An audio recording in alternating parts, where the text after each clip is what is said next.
Please welcome Vansa Managing Director of OmiseGO.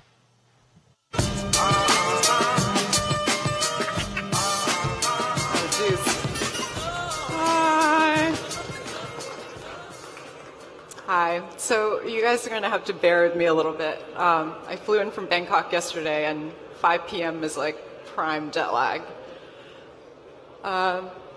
So the title, as you can see, it's reflecting my pain point. So recently I tried to send some money actually from my UOB Singapore bank account to my US City bank account, and it was just a disaster.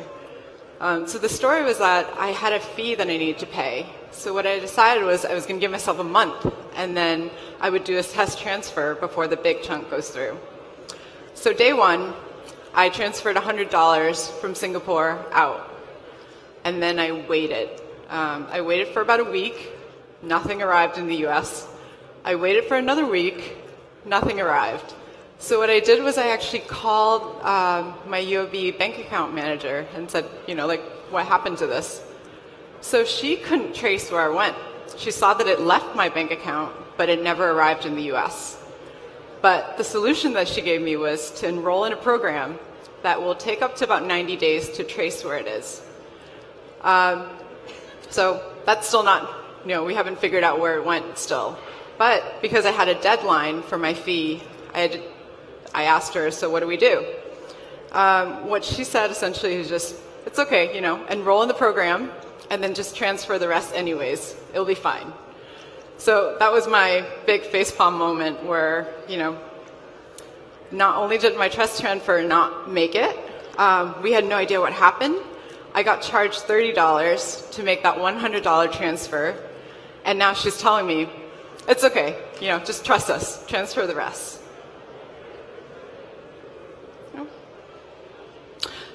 So I'm sure I'm not alone in wanting to just be able to smoothly transfer petty cash internationally. So the financial system today is so broken, and as someone who comes from an international development background, I really believe that this is something that we need to come together to solve. So today I'm going to briefly talk about how wallets have actually become a new alternative solution to get around the poor infrastructure in Asia, and also what platform is still missing to actually enable true financial inclusion, leveraging these wallets. So today, interbank payments across regions are still very challenging. And this is because the sending and the recipient banks actually have no visibility of the pending transactions. Transfer can also be costly and timely, depending on the payment rails that the bank chooses to settle transactions. There's very little transparency in banking today. And this stems from the basis that payment systems weren't designed for interoperability. So here is an example. Here's an example of a screenshot of transferring payments in Thailand. So what you can see is that I have no idea who's sending me the money. I just see what bank it's coming from. So imagine if you're a merchant and at the end of the month, you're expecting 100 transfer from your customers. You actually have no idea who's paying you what. So what Thai people have come up with is to social engineer their way around it. And it's by using digits. Decimal points. So when I, for example, want to transfer money to David, I would transfer $100.01, and David would actually know that that's coming from me. So you can further imagine what happens when a payment doesn't arrive, right? Many of us know how big of a pain that is. So if we take a look today, financial inclusion in Asia continues to be a big challenge. Out of the 1.7 billion underserved adults worldwide, half of them live in 7 economies, including China, India, Pakistan, and Indonesia. The majority of the online transaction of physical goods are actually still relying on cash upon delivery. What does make us hopeful, however, is that 2/3 of the underserved adults today have mobile services. So if we can turn mobile payments into this ubiquitous part of people's lives, it would help address a lot of the exclusion challenges. It will also allow them to engage with online commerce, both internationally and locally. So as a result of these poor infrastructure for financial services in Asia, what you're seeing is digital wallets are popping up. So wallets are usually provided by banks or non-financial institutions like telecom companies, e-commerce platforms, as well as messaging apps. So what you're seeing is a massive growth of wallets in Asia. They're a lot more convenient because you can essentially top up without a bank account or a credit card, which is very different from what you get in the West today. So for example, in Thailand, I can just walk up to a convenience store and actually hand them cash, and they can credit my wallet right away. They also address these last mile distribution issues because it's low cost, it's widespread, and essentially you can enable digital point of sales for merchant like instantly. Also, if you're using the same brand of wallets, you can just transfer money between your friends at little or no cost at all. A really interesting way that we've recently come across is that in the rural areas as well, where people don't have a safe place to hide or to keep their money, what they're doing now is they're topping it up in their wallets and they're keeping it there. So it essentially becomes a digital mattress for people to store money. We can't really talk about wallets in Asia without touching on the China wallet scene. So as many of you may have heard, in China there's two competing giants, Alipay and WeChat. And essentially they own 50% of the market share each. In 2016, Apple Pay actually tried to enter China, but essentially just got killed by these two guys. And just to illustrate how well the Chinese wallet scene is doing, in 2017, the number of Alipay accounts actually exceeded the EU population.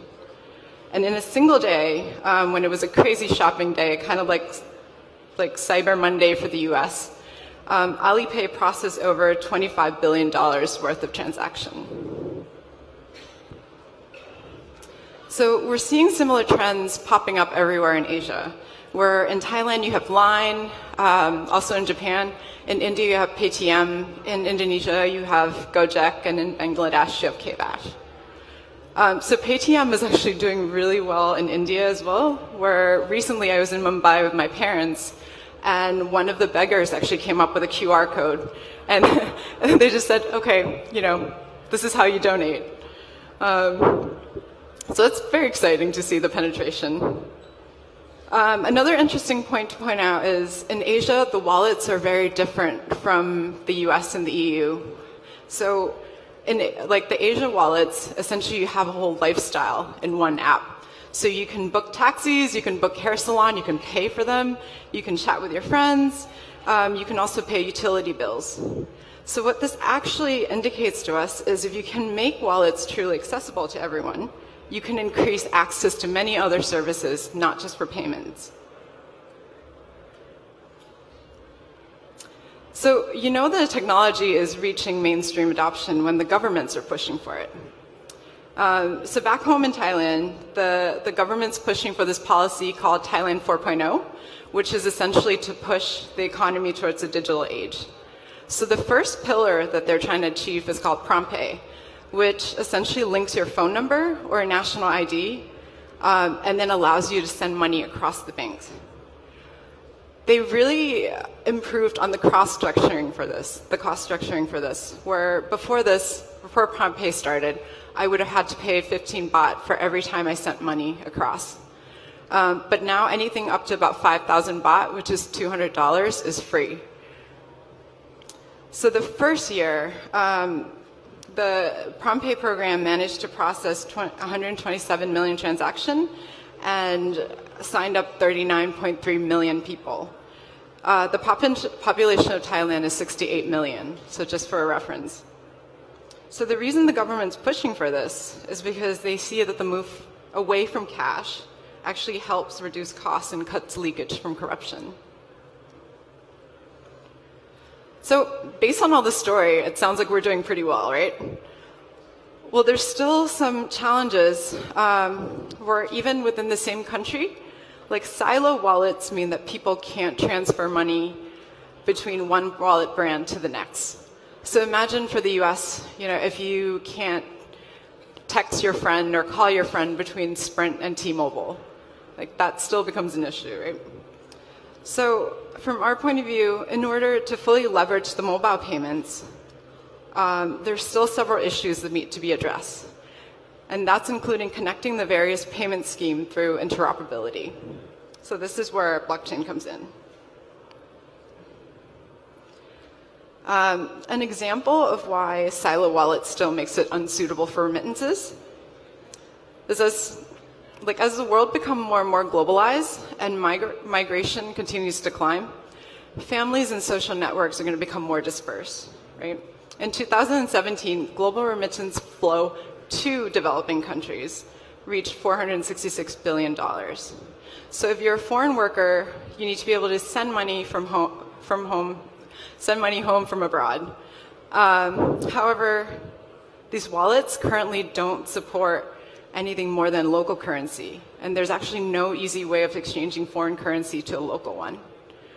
A recent personal example is my brother had an accountant that's based in Hong Kong, so he lives in Bangkok as well. And the accountant only takes WeChat Pay, right? WeChat, unless you have a bank account in China or in Hong Kong, you can't top up. So what we did was we actually took ETH, and then we sent it over to my brother's friends in Hong Kong, and then had them top up the wallet so that we can then pay his accountant. So this scenario is just, there's so much logistical and time issue that's associated with it, as well as cost, right? We had to go from Thai baht to ETH to then go to Chinese yuan and then top up the WeChat wallet. So from my perspective, the world's going to become more globalized, and so we need interoperability.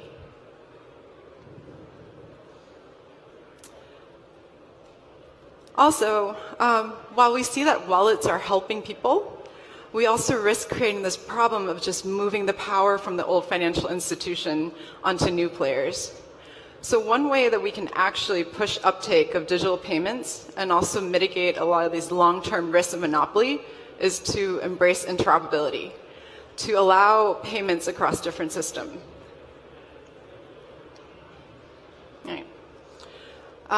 So with an open source platform that enables interoperable payments, the idea is to make sure that the people who are previously excluded from financial services are then empowered to be connected to the rest of the world. It also ensures that monopoly doesn't happen and that there's continue to be price competition.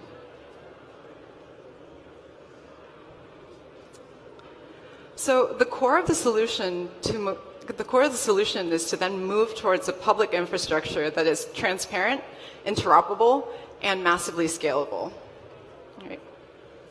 So the barrier of entry to get access to this is very low. Like, all you need is a mobile phone that's connected to the internet. Also, the model of the shared ownership of a public infrastructure aligns very well with the goal of inclusion. So we shouldn't have to be risking bringing in new gatekeepers into this new financial play, right? So in order to interoperate, what you actually need is a base layer, the blockchain, that allows transparency and tracking of your own payments and not really rely on third legacy party system. So once the wallet payment rail is in place, we also need a way to seamlessly exchange between the different tokenized value, right? So the solution here really is a permissionless decentralized exchange. And it needs to be available to everyone. So with the decentralized exchange, anyone can actually cheaply swap any type of tokenized value with no restriction. For the wallet user, what this actually means is that they can pay with any currency, and there's no uncertainty in FX rate.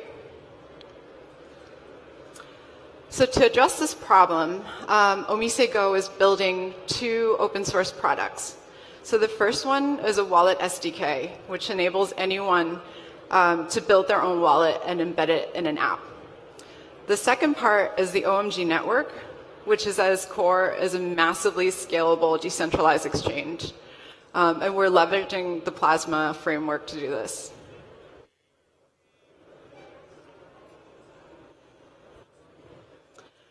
So to conclude, for me, what I'm looking for is to leverage this public platform and a mobile technology to solve the financial exclusion problem. And of course, I would also like to help Vitalik send over his $40 as soon as he can. Thank you.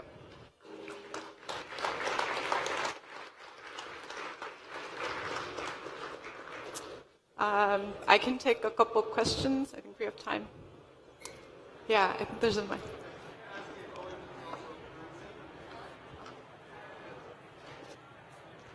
Oh, OMG is a current. No, it's a staking token. Yep. Anything else? We also have actually the OmiseGO Plasma researcher here if anyone has a question about Plasma itself.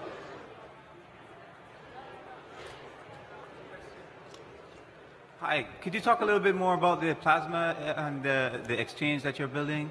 Sorry? The exchange that you're building? The exchange.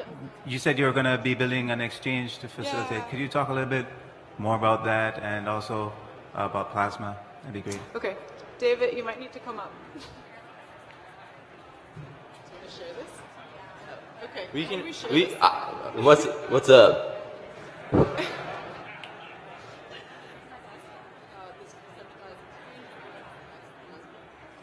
Yeah, so Plasma is all about tracking state transitions.